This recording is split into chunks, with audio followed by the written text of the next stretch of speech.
今日同事咧就買咗安記嘅鮑魚粽返嚟請我哋食，我覺得幾好食啊，所以我介紹下佢嘅鮑魚粽。佢喺71同埋8街咧都可以買到嘅，咁當然安記嘅鋪頭都可以買到啦。咁咧佢就係一盒咧就有3隻，就99蚊嘅。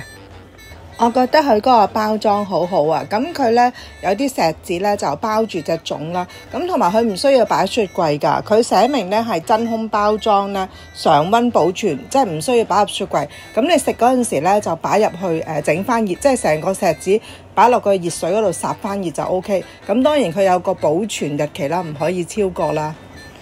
佢分別咧就有3個口味嘅，2隻係鹹粽，1隻係甜粽。嗱，分別咧就係紫米陳皮豆沙粽、鮑魚花膠佛跳牆粽、鮑魚乾貝金腿黑豬肉粽。係咪聽見個名都好矜貴呢？好啦，我哋開箱睇下佢有幾好食啦。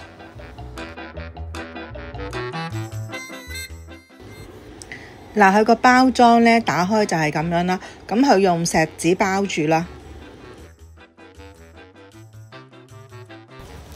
嗱，首先呢，而家我哋開緊呢一隻呢，就係鮑魚花膠佛跳牆粽。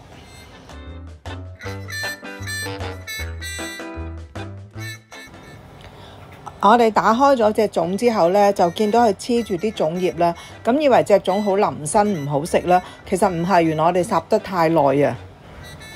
嗱，我哋呢就食到佢呢，真係用鮑魚汁去浸嗰啲米嚟煮嘅。咁我食到佢真係有鮑魚、乾瑤柱、鹹蛋黃、蝦仁、冬菇，但我就真係食唔到有花膠喎，即係可能花膠係煮到爛咗啦，即係呢樣嘢我又食唔到咯。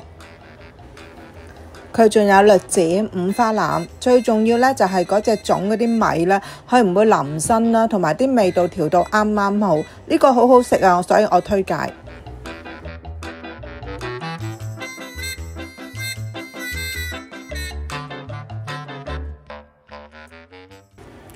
而家介紹呢一隻呢，就係紫米陳皮豆沙粽。呢隻粽嘅主要成分呢，就係糯米、黑糯米、紫糯米、陳皮同埋紅豆沙餡。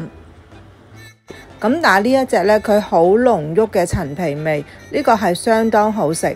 同埋佢唔甜嘅呢一隻，即係少少甜啦。佢就啱啱好咧，可以俾你點砂糖食咯。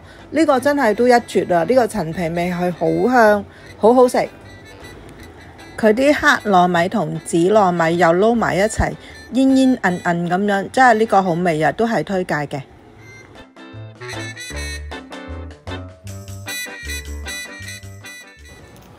嗱，最後咧就介紹呢一隻咧，就叫做鮑魚乾貝金腿黑豬肉粽。呢隻粽嘅成分咧就係鮑魚、火腿、豬肉、乾瑤柱。呢隻粽都係一樣啦，都係用鮑魚汁浸咗啲米嚟煮啦，同埋即係佢啲粽咧唔會腍身啊，同埋佢用呢個黑豚肉咧做嗰個火腿咧，同埋嗰嚿豬肉咧，呢個都真係好味。3隻粽咧都各有千秋，好食嘅。大家有興趣嘅就買嚟應下節啦。